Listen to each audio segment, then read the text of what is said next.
Fala pessoal, como é que vocês estão? Tudo bem? Aqui quem fala é o Victor do canal Bastiani Collection e no vídeo de hoje a gente vai estar falando um pouquinho a respeito de relógios Omega.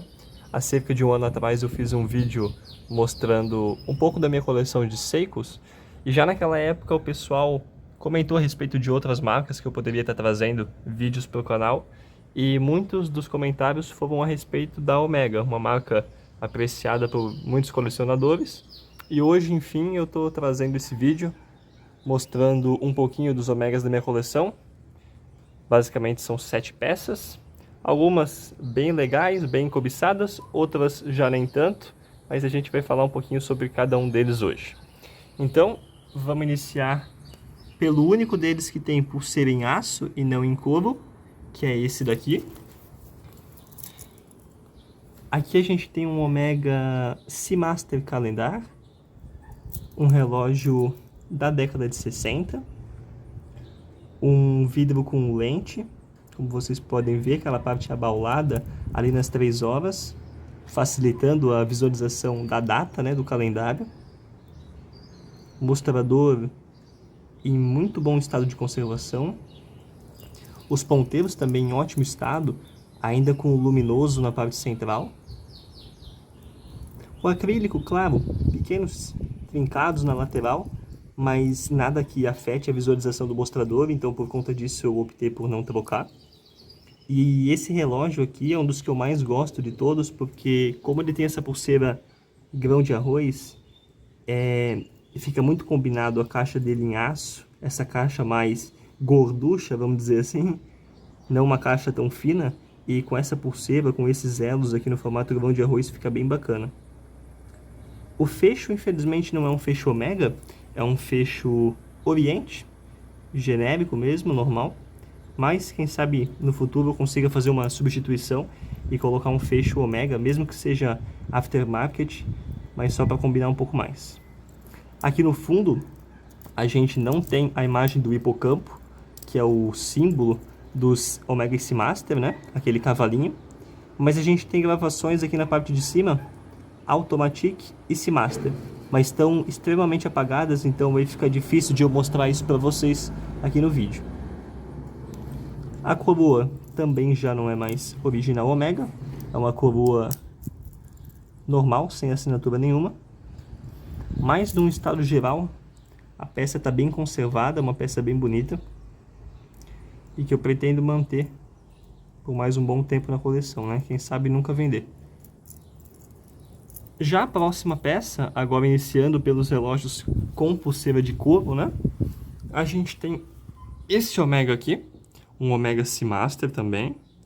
Esse daqui, para ser bem sincero, eu gosto ainda mais do que o outro. Ele tem basicamente o mesmo formato de caixa, é bem semelhante o formato com a caixa daquele Seamaster que eu acabei de mostrar. Só que esse daqui não tem uma pulseira em aço, né? Pulseira em couro. Também uma pulseira genérica, não é Omega, tá assinada. O caseback daquele Omega Seamaster, que eu não consegui mostrar para vocês, é exatamente igual a esse, mas esse está em melhor estado de conservação, então vocês conseguem visualizar aqui na parte superior a inscrição Seamaster e o waterproof aqui embaixo, né? Ou seja, resistente à água.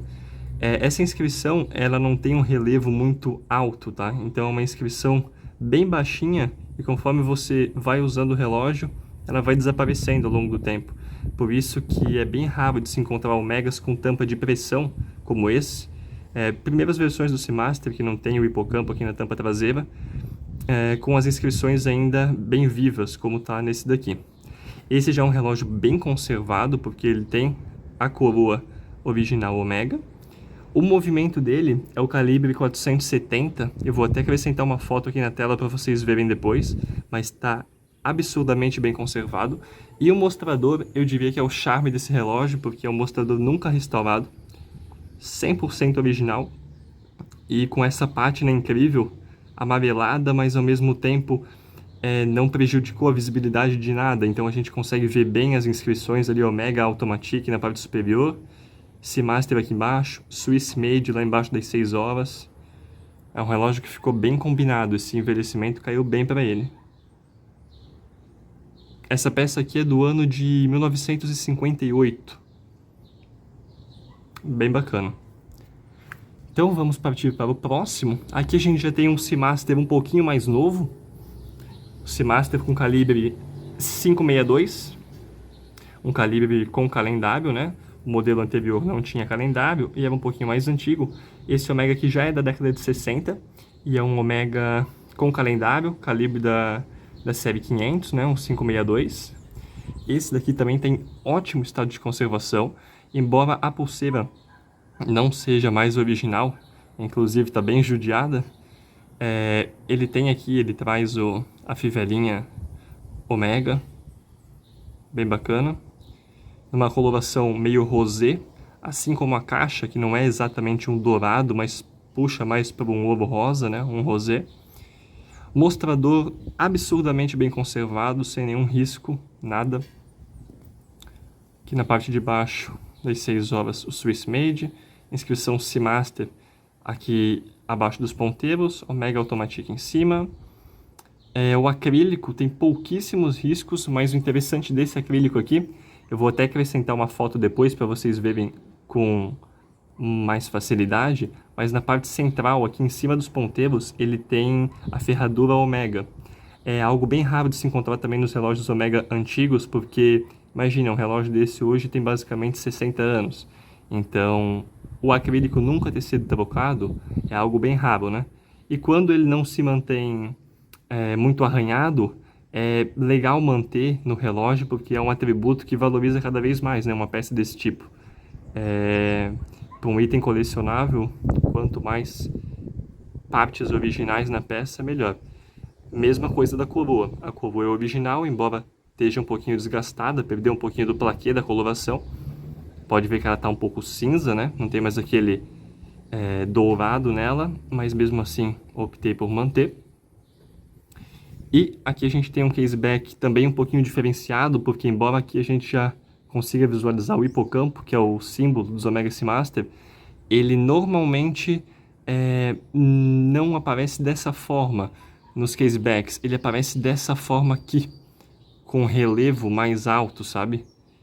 E aqui não, aqui a gente tem um relevo bem baixinho, você passa o dedo, você nem sente, né, a presença desse logotipo aqui. E num estado geral, a peça está realmente em um ótimo estado de conservação. A parte central ali dos luminosos do ponteiro também, bem conservadas. Pode ver que não tem nenhum ponto de luminoso faltando. Tá realmente bem bacana essa peça. E eu acho que a pulseira em couro marrom combinou bastante também com o dourado da caixa. Então, saindo desse Seamaster, a gente parte para a próxima peça, que já é um Omega relativamente mais simples e mais moderno também. Um Omega Geneve, pulseira genérica, embora tenha a fivelinha assinada Omega. Uma fivela vintage mesmo, não é nova, de reposição. Bem bacana. E aqui a gente tem o que? A gente tem um mostrador bem mais simples, aonde as inscrições e o logotipo Omega, a ferradura, não são em alto relevo e são pintados no mostrador mesmo. Uma caixa em aço, com fundo de pressão. Um fundo que também não traz nenhum símbolo, como a gente pode ver no Omega Constellation, no Omega Seamaster. Simplesmente traz o logotipo Omega, perdão. A coroa original Omega, assinada. E o acrílico, vou ver se eu consigo mostrar aqui para vocês, na parte central dele. Deixa eu ampliar um pouquinho mais a imagem. Ver se vocês conseguem enxergar aqui, ó, um símbolo da ferradura Omega em cima dos ponteiros na parte central. Acho que está sendo possível visualizar, né? Esse é o símbolo que eu comentei que também existe em um outro Seamaster, aquele que eu mostrei há pouco para vocês, que indica que o acrílico é original, não substituído. Então, algo realmente raro de se encontrar nesse tipo de peça, com toda essa idade. Pode ver que é um acrílico de formato reto na parte superior e na parte lateral. Ele não é um acrílico como a gente comumente vê, que é um acrílico mais abaulado. E outra coisa interessante dessa peça é que o movimento dela, embora tenha um calendário de dia do mês, ele não é como o do Seamaster, que é um calibre da série 500, que é bem colecionável e aclamado pelo pessoal, como sendo um bom calibre. Esse daqui já é um calibre um pouco mais moderno, tá? Se eu não me engano, é o calibre 1022. Eu teria que verificar depois no mecanismo do relógio, mas eu acho que é o calibre 1022. É um calibre já mais recente. Mas também é uma peça que eu gosto bastante. Está em bom estado de conservação, então, para mim, independente do modelo, o estado de conservação é o que manda. Saindo desse Omega Geneve, a gente vai para aquele que talvez seja, dos 7 que eu vou mostrar hoje, o Omega que vocês mais gostam, que é o Constellation Pi Pen. Esse é meu único Constellation da coleção. No passado eu tive alguns outros, né? Tive Constellation da linha C-Shape, referência 168029, mas hoje eu só tenho esse na minha coleção. Esse C-Shape que eu tive eu acabei vendendo há cerca de 3 anos já. O único que me restou é esse Constellation Pi Pen. Esse está em ótimo estado de conservação, caixa em aço, pulseirinha, embora não seja mais Omega, era uma pulseira com um feitio bem trabalhado, bem bonita. Esse relógio aqui eu nunca poli, então vocês podem ver que ele tem alguns risquinhos, mas o formato das garras e da caixa, os recortes mesmo, permanecem ali, nunca foi polido. O mostrador, que talvez seja o tchan desse relógio, né? Com o formato ali típico dos Pi Pen, né? Dos guarda-chuva, que seria uma parte central mais alta e aquela parte lateral, onde a gente tem os indexes dos minutos e das horas, é mais baixa, dando esse efeito aqui de dupla dimensão, vamos dizer assim, no mostrador. Os ponteiros conhecidos como Dauphine, também em ótimo estado, com a parte central dos luminosos em bom estado. O movimento dele é um calibre 564, certificado como cronômetro, então é um calibre de ótima qualidade. Aqui no fundo a gente tem o Observatório de Genebra, na Suíça, e as estrelas também indicando aí conquistas da Omega lá na década de 30 e 40. E a típica coroa dos modelos Constellation Pi Pen, que é essa coroa como se fosse oitavada, ela tem esses recortados nela, né? Bem bacana também, bem bonita. Combina com o design das garras, que é bem recortado. Então, saindo desse Constellation Pi Pen, a gente vai para o penúltimo relógio, que é um Omega também um pouquinho mais antigo, talvez o mais antigo dos que eu vou estar mostrando para vocês hoje, que é esse Omega aqui. O fundo dele é um fundo de rosca, porém ele não tem nenhuma menção à marca Omega ou alguma linha Seamaster ou Constellation aqui na parte central. Ele simplesmente como eu posso dizer, ele é simplesmente reto, ele não tem nenhuma gravura. É um fundo bem clean, sem nada escrito. Caixa em aço também, coroa original da Omega. Um mostrador que já foi restaurado, não por mim, mas com certeza esse mostrador não é mais original, já foi restaurado. Esse é o único também da coleção que tem o subsecond, ou seja, o segundeiro nas 6 horas, e não o segundeiro central. Na verdade, esse daqui é o calibre 342 da Omega. Ele não é puramente um relógio automático, embora indique isso ali no mostrador. Ele é um calibre bumper. Ele tem um rotor que não dá uma volta completa no mecanismo, ele dá uma volta parcial. Então ele vai até certo ponto, bate em uma mola e volta. São os primeiros movimentos semi-automáticos, vamos dizer assim, que foram criados. E esse relógio, inclusive, ele, com base no número de série, que é abaixo de 12 milhões, ele é pré-1950. Essa peça aqui é de 1949. Então aí é um Omega bem antiguinho mesmo, mais de 70 anos.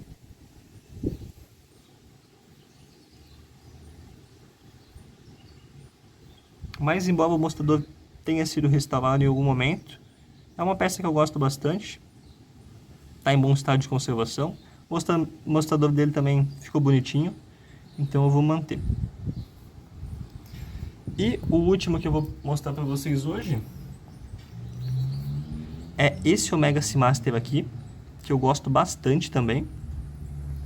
Esse modelo ele tem um raro mostrador, né, que é conhecido como Honeycomb, ou seja, é um mostrador favo de mel, traduzindo ao pé da letra, porque ele tem essa textura como se fosse realmente um favo de mel de abelha, né? Uma textura bem bacana e bastante cobiçada também por quem coleciona, porque é algo difícil de se reproduzir quando o mostrador é restaurado. E esse daqui, por ser original ainda, ele tem esses traços bem bacanas de um mostrador autêntico da Omega. A gente pode ver que ele também tem 2 tons, né? A parte central do mostrador tem um tom e a parte lateral, ali onde tem os indexes de hora, é como se fosse mais dourada, né? Um círculo mais dourado. Os indexes também brilham bastante, dá um contraste bem legal. Indexes dourados com a caixa em aço prateada. O fundo dele, embora tenha algumas avarias, é um fundo bem bacana também, porque é um fundo de um Seamaster Jumbo, ou seja, o Seamaster tradicionalmente vem na tampa do fundo em um tamanho mais reduzido, e esse daqui é um tamanho bem maior, ocupando quase a tampa toda. Então a gente tem o hipocampo da Omega, Seamaster aqui em cima, e ali embaixo o Waterproof. Um caseback bem legal também e um pouco atípico, de certa forma raro de se ver. Coroa também Omega, assinada. O ponteiro de segundo na cor preta, bem bacana, também dá um contraste legal com o mostrador que é claro. Esse daqui é um dos meus preferidos, por todo esse conjunto da obra, né? A caixa tem um formato bonito, coroa original, o fundo do estilo jumbo e esse mostrador favo de mel, bem bacana, bem bonito. E a pulseirinha não original Omega, mas na cor marrom, também para dar uma combinada legal com o relógio. Então, a princípio seria isso, pessoal. Espero que vocês tenham gostado do vídeo e futuramente eu trago mais algumas novidades para vocês aqui no canal. Valeu!